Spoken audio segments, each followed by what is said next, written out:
Hey friends and cannabis enthusiasts. Were you interested in the Fresh Start Tolerance Break program that I hosted in the Bite Me Cannabis Club, but January just wasn't the right time? But maybe you still feel like your tolerance is sky high and your favorite treats just aren't hitting the way they used to? Maybe it's time for that reset or recharge and to reconnect with cannabis in a whole new way, but on your own terms. Well, that's why I created the Fresh Start Complete 30-Day Tolerance Break program that's now available on Amazon in a paperback or Kindle format. And you may be asking, well, why take a tolerance break? And it's because life is too short for lackluster highs. If you're a daily consumer, this program is your ultimate guide to hitting the reset button and coming back stronger and higher than ever. And now it's even easier to get started. So what's inside the guide? It's the complete 30-day step-by-step plan that I had in the community to make your break smooth, successful, and even fun. It also has the daily check-ins and the 30-day habit tracker, or 31 days. If you're still looking for some community support, you're always welcome to join us over at the Bite Me Cannabis Club, where you'll find encouragement, shared experiences, and a lot of good vibes. So if you're ready to dive in, no matter what time of year or even for how long, grab your copy of the Fresh Start Complete 30-Day Tolerance Break program on Amazon. You can just search for the title or follow the link in the show notes. Why wait? I learned so much from doing my own tolerance break, and I know if you take a break from your own cannabis consumption, even for a short period of time, you'll learn a lot too. So go check out the Fresh Start Complete 30-Day Tolerance Break program. And with that, my friends, let's get into today's episode.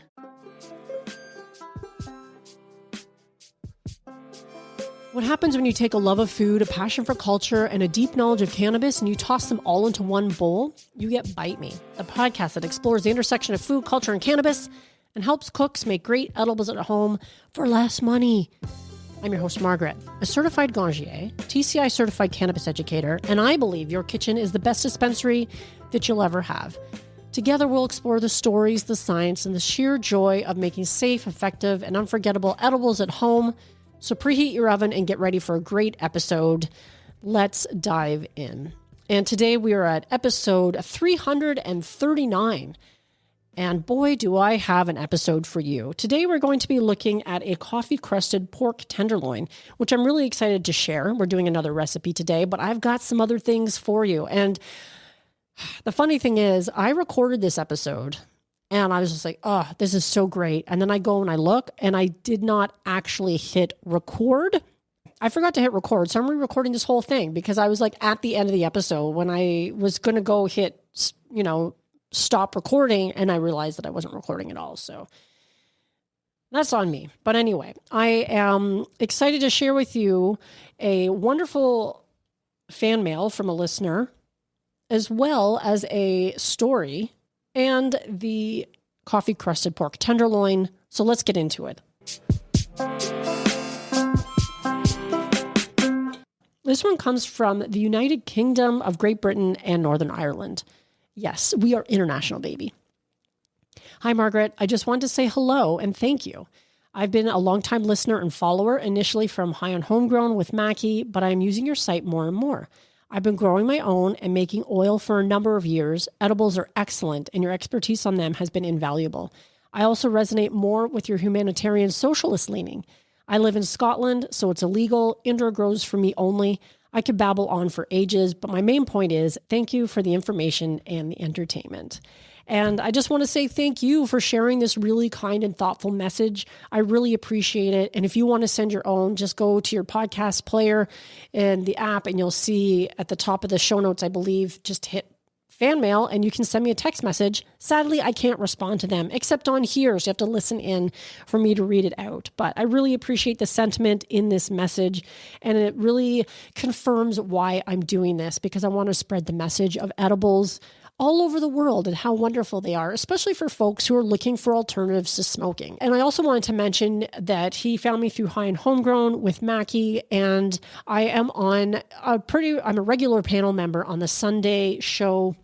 And I've met a lot of really great people through that show. I've learned a lot about growing myself through that show because I'm probably the least experienced grower of the group of people there. Edibles is definitely more my area of expertise than growing, but I do love to grow. I consider myself more of a hobby grower, but I've learned a lot alongside all the people there. You should check that out as well. Now, before we get into the next segment of today's show, take out your phone right now. If you want to leave a fan mail, please do, but also text this episode to somebody right now. Send it, share this episode with somebody right now, because it really does help support the show.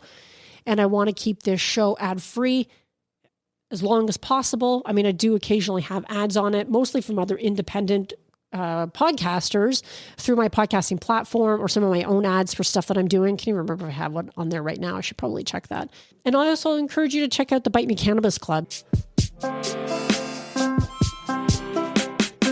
Today's story is probably not what you would expect, but I should back up a little bit. As some of you may know, if you've been listening to the show for a little bit, you know that I've been living with my father for the last couple of years.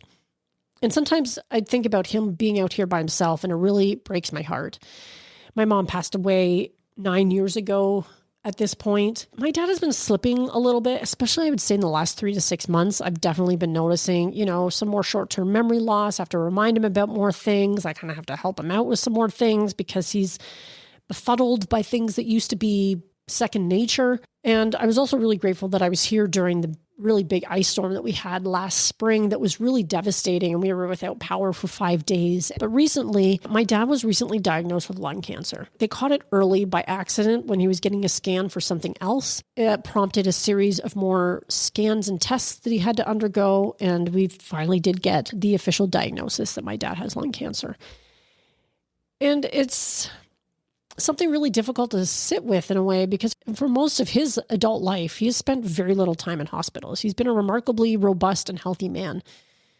Last spring, he had to undergo a pretty routine procedure for a separate health condition. Hasn't necessarily gone very smoothly, and it required numerous hospital visits and doctor's visits, which, really did frustrate him, because prior to this, the last time my dad had been in the hospital was at least 30 years ago. He's always been really healthy. I don't even remember him ever getting sick that often. So yeah, he has this diagnosis of lung cancer. And so I was consulting with a woman who uses cannabis as a treatment for cancer. And while I have no illusions that this is going to cure his cancer, I do hope that introducing some cannabis into his life will help him with anxiety and some pain management. I mean, again, it's very early, so he's not really exhibiting any real symptoms at this point. Although the doctors have said that untreated, it's coming. And I have been starting him with a CBD oil that he's taking twice a day. We started at the very lowest possible dose. We're building up because CBD or those non-intoxicating cannabinoids do have to accumulate in your body for several days before they really start to take any effect. And just remember, just because they're non-intoxicating doesn't mean they're not psychoactive. And that is why people take CBD or CBG or those related cannabinoids, because they are psychoactive. They do have an effect. They just don't get you high. So I've started him on this. And then I also made some suppositories because those would have THC in them. And the woman that I was consulting with was telling me that you don't get high from them, at least when you use them rectally. But I'm going to be doing a whole episode on this because I find the science behind that really fascinating. And you can, of course, make your own suppositories. So she recommended I start at 25 milligrams with a 6-to-1 ratio of THC to CBD because they don't get you high, but you want to make sure you tolerate it okay. But you have so many blood vessels. When you insert them in the anus, there's so many blood vessels that it will uptake the cannabinoids, but bypasses the liver so it doesn't get you high, which is super fascinating. So I made these suppositories at her dosage recommendation to start, because she said with that, you could also increase the dose over time. I was like, but I have to test them on myself. I can't inadvertently dose my dad by accident, because, she did say if you put them up there far enough, you can get high. But I don't think that's really an issue for most people. But you do want to make sure that you tolerate it. And I didn't want to get my dad high. He has, tried CBD before, but he's never smoked cannabis. He's never used intoxicating cannabis. Fast forward a few days after I had these suppositories made, and I was waiting for a good time to test them out on myself. I'm working in the office on something related to Bite Me, I'm sure. And my dad comes in with a takeout container, and there's a hole at the bottom of it. He's like, do you know how that got there? And I'm looking at this container, and I know exactly how it got there, because it had been in the freezer. And There was some stuff in it, but it was just inexpensive plastic, so it cracked from being in the cold. But that wasn't really what I was interested in. I was like, where did you get that? He's like, well, in the freezer. I was like, what was in it? It's like, there was like a piece of cake. He's like, I was like, what happened to the cake? Because I'm starting to feel a little concerned. And he said, well, I ate it. Friends, I don't think words can really describe that moment when my eyes probably went wide, and I tried not to say it, and I didn't say it out loud, but in my mind, I'm like, oh no. I had in the back of the freezer, behind a pile of meat pies and a tub of ice cream, a single piece of cake. It was the last piece. I had made a cake a while ago, cut it up into squares, consumed some of it fresh, but froze the excess because I knew I wouldn't be able to eat it in time before it went stale or bad or whatever. I had labeled the container, but for whatever reason, my dad decided to go into the freezer at the back, despite having a cupboard only a few feet away, full with cookies and chocolate-covered granola bars and Joe Louis and other sweets that he buys for himself all the time. There's always stuff in that cupboard. He has a sweet tooth. I've mentioned that many times on this show. Why he went for this particular piece of cake with the green painter's tape on it and a label at the back of the fridge. And he said, yeah, it was really good. I was like, I bet it was. I was like, Dad, there was weed in that. He's like, oh, really? I'm like, yeah. He's like, what's going to happen? I'm like, you're probably going to get high. And he's like, he kind of laughed it off and didn't think anything of it. I was like, well, we'll see what his tolerance is at. I mean, tolerances vary between person to person. How many times have I said this on this show? They can vary wildly. All I know is that they were about 12.5 milligrams, and every time I ate one, I got pretty high from them. So fast forward like an hour or so, and I think my dad's starting to feel it. I'm having some conversations with him. I can tell he's starting to feel it. He's laughing about it a little bit, but he's also sort of staring off into space, not really sure what to do with himself. He's laughing about it though. But then I'm like nervous because I'm like, if he's just at this point, like he's just starting to get high, like it hasn't even really, he hasn't peaked yet. And I did what I could to make him as comfortable as possible, but he was finding it like, I think he was experiencing a lot of sensory overload. At one point I put on a show on YouTube because he watches a lot of YouTube videos at his computer, Vinyl Cafe by Stuart McLean. So I put that on for him and he's listening to it for like 5 or 10 minutes and then he shuts it off. I'm like, oh, okay. And then he goes into the living room and he turns on the TV. I'm like, maybe he'll just relax and watch some TV. And he does that for about 10 minutes. And then he shuts that off. And I'm like, well, would you like to listen to some music? Maybe that would help. You know, you might enjoy just relax and listen to some music. And he's like, no, I don't think so. Again, I think he's feeling a lot of sensory overload and unfamiliar feelings in his body. And he's not really sure what to do with it because he kind of keeps saying, like, I don't really know what to do with myself. At one point, I'd offered him peppercorns like early on, because I've, of course, heard from many sources, but I've never actually tried it out myself, that peppercorns can help bring you down. There's something about the terpene caryophyllene that is a good antidote to getting too high on THC. But he wouldn't take them. I was like, for fuck's sakes. He asked me to go out and get his cane because he was feeling wobbly on his feet. Now, he just got this cane not that long ago, and I don't think he really needs it. The man walks around the house like a much younger man. You would never guess from his gait that he is 94 years old. But I think he likes to have it in the car for when he's like going from the car to a store or something like that. So I went out and got the cane for him. He used it for the rest of the night. At one point I suggested, hey, why don't you go lie down? Maybe you'll feel more comfortable. So he did. And I was sitting in the living room because I was talking to some people on the phone. I had to call my friend. I was supposed to go to her house for dinner. And obviously when my dad dosed himself, I had to call her up and cancel because there's no way I could let my dad get really high and then be like, bye, I have plans. So I was talking to her and my dad was lying down, and about 4 times he would get up. He would come out to the living room with his cane, and he would say something like, the first time, this is what he said. He's like, I'm here, but I'm not here. And then he would keep walking. He went out and got a drink of water and then went back to bed because I'm pretty sure he had cotton mouth. He did that several more times before he finally went to bed and stayed asleep. I was telling him, look, you know, you're going to feel a little overwhelmed, but just know, Dad, that you're okay. You're safe. Nothing bad will happen. You just have to relax and let it pass. I'm not really sure how much that was helpful for him, but he did finally go to bed. And he said he slept okay that night. He did wonder why people would do that to themselves the next morning, because he was like, I never want to do that again. And I did have to let him know that at an appropriate dose, that's a much different experience, far more enjoyable, and that he had taken too much. Thankfully, he is also not adverse to continuing with the CBG and the CBD oil and the suppositories. So he's just never going to want to get high again.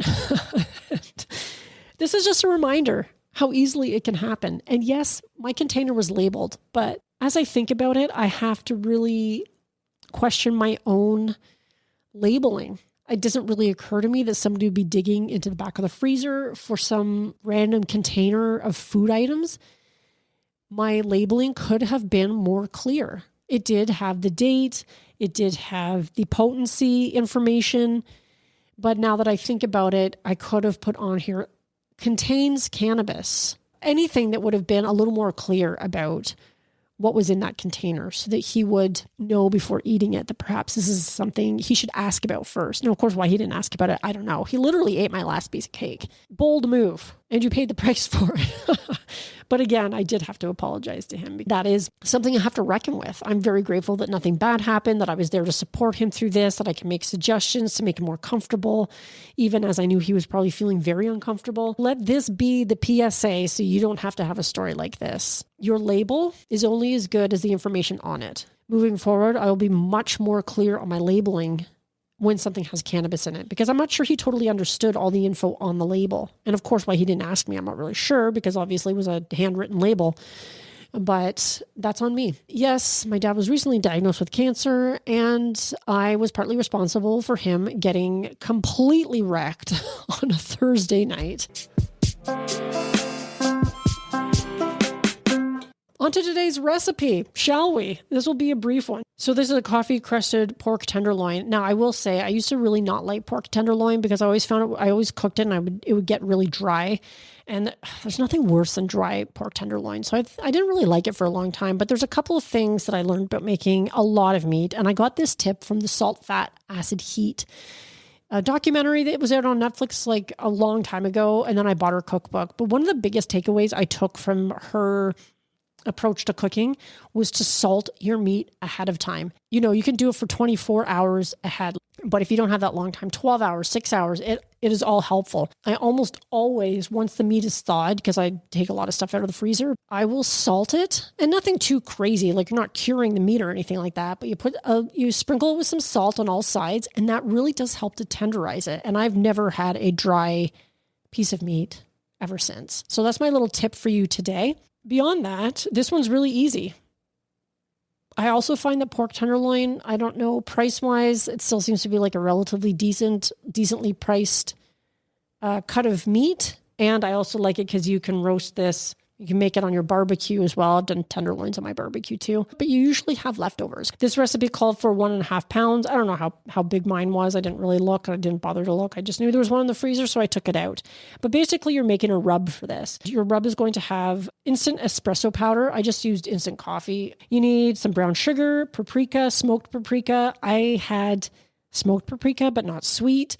And so I just used the one. If you have both, great. And fun fact, there are two kinds: salt, freshly ground black pepper, and olive oil and butter. Actually, I don't remember using butter at all, but essentially you're going to preheat your oven to 400 degrees. You combine all the ingredients of the rub and you coat it on your pork until it's completely coated. You drizzle it with a tablespoon of olive oil and you let it sit for 10 minutes. I actually forgot to drizzle it with the olive oil, so there's that, and it will still work. I let it sit for 10 minutes, but I did also salt this pork tenderloin that morning.